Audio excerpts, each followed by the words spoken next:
네, 여러분 안녕하십니까. 오늘 이 시간에는 포털 사이트 경제 칼럼은 왜 위험한 정보일까? 라는 제목으로 말씀드리겠습니다. 시작하기 전에 먼저 구독과 좋아요 그리고 알람 버튼까지 꼭 눌러주시면 좋겠습니다.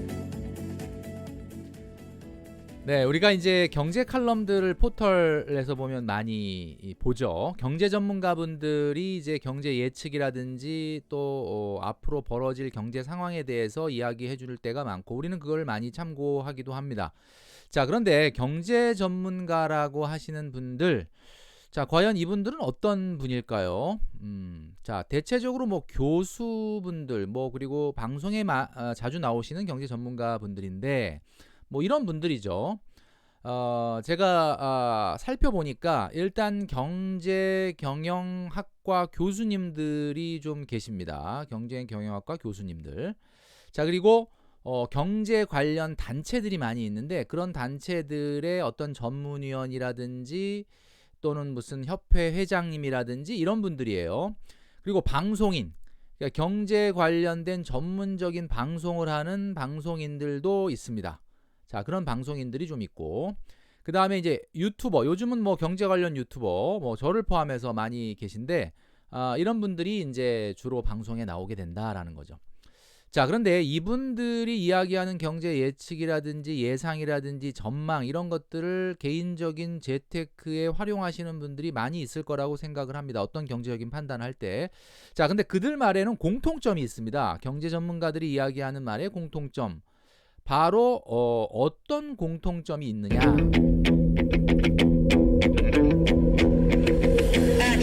바로 안 맞는다라는 공통점이 있습니다. 네, 오랜만에 음향 효과 한번 넣어봤는데, 이렇게 그러면은 그분들이 안 맞는 이유가 뭐냐? 뭐 사실 이런 경제 전문가들 그룹 안에는 뭐 사실 어찌면 저도 들어갈 수도 있을 것 같은데.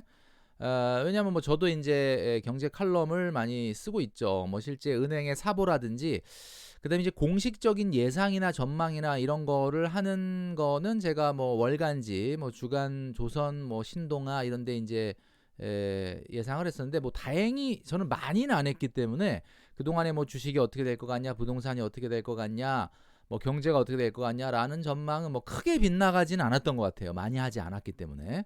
자, 그런데 대체적으로 일반적인 그 자주 TV에 나오고 이렇게 칼럼을 쓰시는 경제 전문가들의 기본적인 특징이 제가 안 맞는다라고 말씀드렸는데 제가 이제 그분들을 뭐 비난하는 게 아니라 이게 안 맞을 수밖에 없는 이유가 있습니다. 왜 안 맞느냐?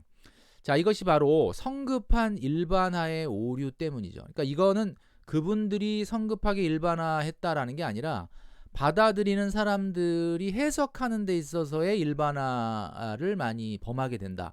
저도 강연이라든지 뭐 이런 것들을 보면 많이 물어보세요. 지금 아파트를 사야 되냐? 지금 주식을 사야 되냐? 이런 이야기들을 많이 하십니다. 공개석상에서 이런 질문들을 많이 하는데 근데 사실은 어떤 아파트를 사느냐, 어떤 주식을 사느냐에 따라 달라지겠죠. 그러나 질문은 그런 공개석상에서는 뭐 구체적으로 내가 소득이 얼마고 자산이 얼마고 지금 내가 처해 있는 상황이 어떻고 나는 그래서 시장에서 기대하는 수익률이 얼마다. 그런데 이 주식 어때요? 이렇게 물어보는 게 아니지 않습니까? 이 주택 어때요? 라고 물어보는 거 아니지 않습니까? 그러니까 아무래도 해석하는 데 있어서의 일반화가 생길 수밖에 없다는 겁니다. 왜냐하면 기본적으로 경제 전문가들의 예상이나 전망은 일반적인 원리와 원칙에 의해서 이야기할 수밖에 없기 때문이죠. 자, 예를 들면 양적 완화가 시작이 된다. 미국이 채권을 무한정으로 매입을 해준다. 그러면 어떻게 될까요? 그러면 당연히 달러 가격은 떨어진다라고 전망할 수밖에 없습니다. 왜냐하면 달러가 시장에 풀리면 달러 가격은 떨어진다. 그러니까 우리나라 원화에 대비해서는 원달러 환율이 하락 요인이 생긴다. 뭐 이렇게 얘기할 수밖에 없는 거죠. 이게 바로 원리 원칙이거든요. 그래서 우리가 포털에 나오는 경제 칼럼이나 전망을 조심해야 되는 이유가 이런 원론적인 이야기이기 때문에 그렇습니다. 그러나 실제로는 어떻죠? 실제로 달러가 많이 풀리면 달러 가격이 떨어져야 되는데 달러가 많이 풀리게 된 상황이 어떤 상황이냐? 위기라는 거야. 위기니까 달러를 푼다 이거예요. 그럼 위기는 근본적으로 달러 수요를 증가시킵니다. 여러분도 우리가 이제 계속 공부하고 있는 거지만 위기 상황이 조성되면 달러는 수요가 높아지잖아요. 안전자산이니까. 그러다 보니까 오히려 생각보다 달러 가격이 안 떨어진다. 뭐 이런 현상으로 나타날 수 있죠. 그러나 원리, 원칙, 원론을 이야기해야 되는 칼럼에서는 그럴 수밖에 없다라는 거죠. 그래서 성급한 일반화의 오류라는 게 뭐냐? 일부의 특정한 사례를 가지고 그 대표성이 없는 자료를 마치 모든 것에 적용할 수 있는 것처럼 보여지는 그런 식으로 해석하는 것이 일반화의 오류인데, 아무래도 경제 칼럼이나 경제 예상이나 경제 전망은 일반 원론적인 부분을 이야기할 수밖에 없다라는 거죠. 자, 그래서 이게 이제 잘못 우리가 해석이 되면 얼마나 위험한지를 한번 예를 들어 보도록 하겠습니다. 얼마 전에 모 교수님께서 강남 아파트와 주식 수익률의 35년간 비교한 결과, 그래서 이제 모 유튜브에 나와서 방송을 하셨어요. 자, 뭐 굉장히 관심이 가는 내용이죠. 강남 아파트와 주식의 수익률 35년간 비교. 자, 그런데 여기서 도대체 어떤 강남 아파트고 어떤 주식의 수익률이냐?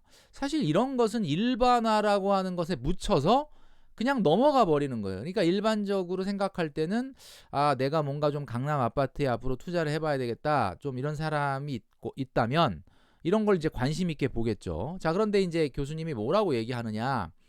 원론적인 얘기를 당연히 합니다. 저금리 저성장이 구조적이다. 저는 이 말에 동의합니다.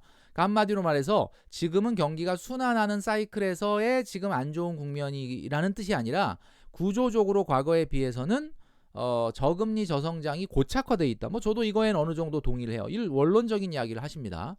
자, 그러다가 그 다음에 바로 넘어가서 무슨 얘기하냐면, 저금리는 향후에 경제 성장률과 물가가 떨어질 것이란 전망을 담고 있다. 이렇게 되어 있습니다. 경제 성장률과 물가가 앞으로 떨어질 거다라는 전망을 담고 있다. 자, 과거의 일반론은 어떻죠? 인플레이션이라는 거는 경기가 뜨거울 때 발생을 하는 거죠. 그럼 경기가 뜨겁지 않고 이렇게 냉각이 되고 경기가 꺾이면 인플레이션은 좀 잦아드는 거죠.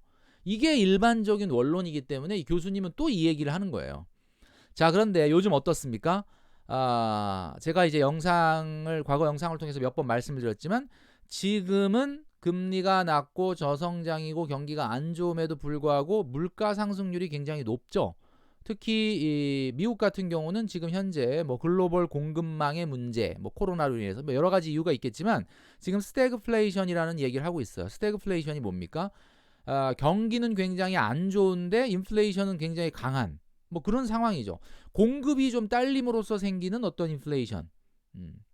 자, 그래서 이런 것들은 현재 상황하고는 좀 안 맞는 내용이죠. 미래에 펼쳐질 상황이 경기가 안 좋다고 반드시 인플레이션이 없을 거다, 물가가 떨어질 거다라는 전망을 하기는 어렵습니다. 자, 아무리 금리가 낮다 하더라도 저성장 시대에는 대출을 통해서 위험자산에 투자하는 것은 바람직하지 않다라고 이런 또 원론적인 이야기를 하셨어요. 자, 여기서 말하는 위험자산이란 뭘까요? 사람마다 생각하는 기대 수익률이 다르기 때문에 어떤 거를 위험자산이고 어떤 거를 안전자산이라고 얘기하는지는 조금 다를 수 있는데, B2를 통해서 위험자산에 투자하는 것은 바람직하지 않다, 이런 이야기를 했습니다. 자, 그런데 과거 5년 동안의 주식시장이라든지 자산시장을 놓고 봤을 때는 빚을 내서라도 자산시장에 뛰어 들어온 사람이 현재 기준으로 돈을 벌고 있죠. 자, 그렇기 때문에 이거는 좀 너무 막연한 이야기를 한다. 어떤 것이 위험자산이냐? 보통 우리가 주식 같은 것을 위험자산이라고 얘기를 많이 하는데, 자, 우리 김 교수는 또 적절한 노후 준비를 하려면 수익률을 조금이라도 높일 수 있는 주식 투자가 필수다, 또 이런 얘기를 합니다. 그러니까 앞뒤가 좀 안 맞는 이야기를 하는데, 이게 이제 왜 이렇게 되냐면 원론적인 이야기를 하면서 사이사이에 자꾸 행간의 지금 상황을 얘기하니까 원론과 상황이 자꾸 충돌을 하면서, 아까는 빚을 내서 위험자산 투자하지 말라고 바로 앞전에 몇 줄 전에 얘기했는데 노후는 무조건 지금 주식 투자를 또 해야 된다, 이런 식의 이야기가 나오게 되는 거죠. 그러니까 원론을 이야기해야 되는, 그러니까 유튜브에서 막 자기의 아주 개인적인 어떤 소리를 내야 되는 스피커들은 뭐 원론이고 뭐고 뭐 자기의 생각을 얘기하지만, 이렇게 어떤 공식적인 언론에 나와서 이야기하는 칼럼은 큰 틀에서는 기본적인 일반론을 벗어날 수 없다 보니까 이런 현상이 발생을 한다라는 겁니다. 어떤 주식인지, 어떤 집인지, 또 그 사람이 1주택자인지 또는 뭐 무주택자인지 이런 거에 따라서 상황이 다 달라지고, 개인의 상황에 따라서 그 사람의 소득이나 자산에 따라서 그 사람의 기대 수익률에 따라서 다 달라지는 게 재테크인데, 이렇게 일반화하는 정보를 가지고 내가 뭔가 하는 재테크의 의사결정을 판단한다는 것 자체가 사실은 이건 말이 안 된다라는 겁니다. 자, 통념과 달리 주식 수익률은 부동산과 비교할 수 없을 정도로 높다. 자, 이건 정말 이런 이야기를 하고 계세요. 통념과 달리 주식 수익률이 부동산 수익률과 비교할 수 없을 정도로 높다, 이렇게 얘기했는데 도대체 어떤 주식이 높냐라는 얘기는 없어요. 그러니까 비교 대상도 명확하지 않고 비교 기간도 대상도 명확하지 않은 이런 이야기들을 마치 굉장히 어떻게 보면 말 그대로 통념처럼 이야기한다라는 거죠. 그러니까 이걸 듣는 뭐 많은 분들은 이걸 새겨 듣고 그냥 참고로만 하겠지만, 재테크의 초보인 분들 같은 경우는 또 맹목적으로 그런 걸 또 그렇구나, 지금은 주식이구나, 지금은 부동산이구나, 뭐 이렇게 생각한단 말이에요.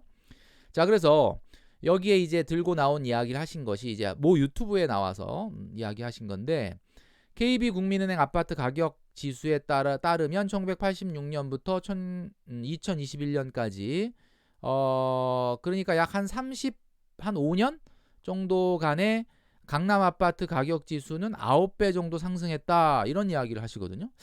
근데 저는 좀 이거 읽고 깜짝 놀란 게, 어떤 강남 아파트를 이야기하는 건지 모르겠는데, 제가 개인적으로 봤을 때는 저도 집이 이제 강남에 있긴 한데, 뭐 강남 중에서 막 아주 메이저 막 압구정동 이런 데는 아니거든요. 그런데 저희 아파트조차도 1986년도에 가격이 3,500에서 4천만 원밖에 안 했단 말이에요. 지금 가격은 그 가격보다 70배 이상 상승을 했습니다. 70배 이상. 70배 이상 맞나요? 70배 이상 상승을, 아까 제가 계산을 얼핏 했는데 그죠? 70배 이상 상승을 했어요. 근데 도대체 어떤 평균치를 강남의 아파트에서 이야기하신 건지는 제가 잘 모르겠는데, 다시 한번 계산을 해볼게요. 74배 상승했어요. 근데 강남 아파트 가격 지수가 9배 상승을 했다. 이렇게 이야기를 하고 계십니다. 그러나 지금 같은 기간 한국을 대표하는 전기 전자 업종 지수는 104배 올랐다, 이렇게 되어 있어요. 자, 여기서 우리가 또 간과하면 안 되는 것이, 내가 1주택자인데 아파트를 또 하나 2주택으로 투자해 놓은 사람의 아파트 투자 수익률과, 내가 어차피 집이 있어야 되기 때문에 아파트를 사서 뭐 주거 비용을 제외한 나머지 금액으로 투자가 돼버린 투자 수익률, 그리고 주식의 수익률을 단순 비교할 수 있습니까? 이걸 비교할 수 없거든요. 그런데 그냥 이렇게 원론적으로 뭉뚱그려서 아파트보다 주식이 훨씬 수익률이 높다, 이렇게 이야기를 해버리니까, 소위 말하는 교수님이란 분들도 이렇게 얘기해버리니까, 일반인들 같은 경우는 새겨서 들어야 되지만 또 그렇지 못한 우리 경제나 재테크의 초보분들은 그렇구나, 이렇게 또 생각을 해버릴 수 있다라는 거죠.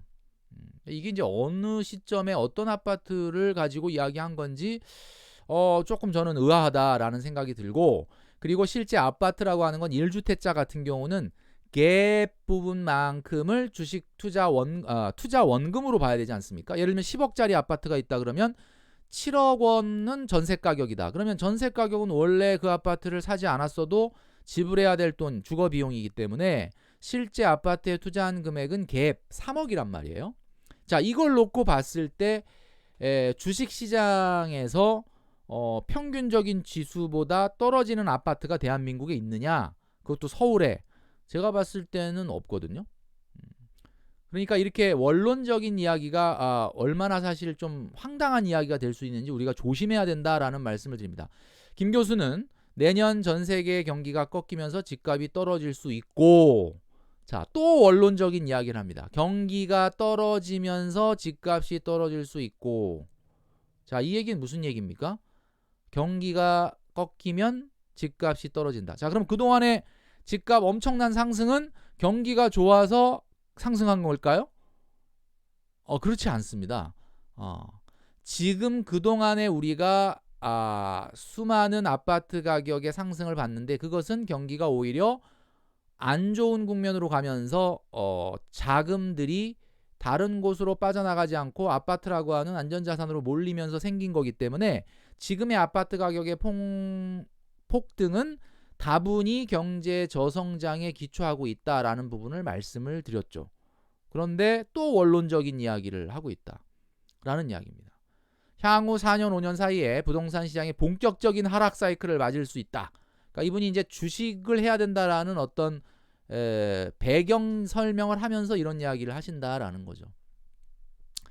자, 그러니까 뭐 공부를 굉장히 많이 하신 분들조차도 경제라고 하는 것은 경제학 교과서의 원론을 바탕을 해서 해석을 하기 때문에 실제 우리가 현장에서 현실에서 맞부딪히는 경제 판단을 하는 데는 개인적인 개별성이 강한 여러분들의 상황과는 굉장히 다를 수 있다라는 겁니다. 제가 말씀드렸죠. 10년 내내 부동산 하락을 외치는 경제 전문가 두 분 있다고. 뭐 틀리지도 않아요. 10년 내내 그냥 계속 똑같이 얘기합니다.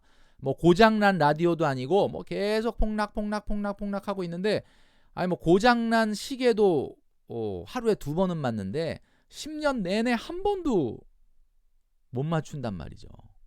자, 그래서 포탈에 나오는 경제 칼럼 이거는 그냥 참고용으로 보시는 게 맞다라는 말씀을 드리면서 저는 물러가도록 하겠습니다.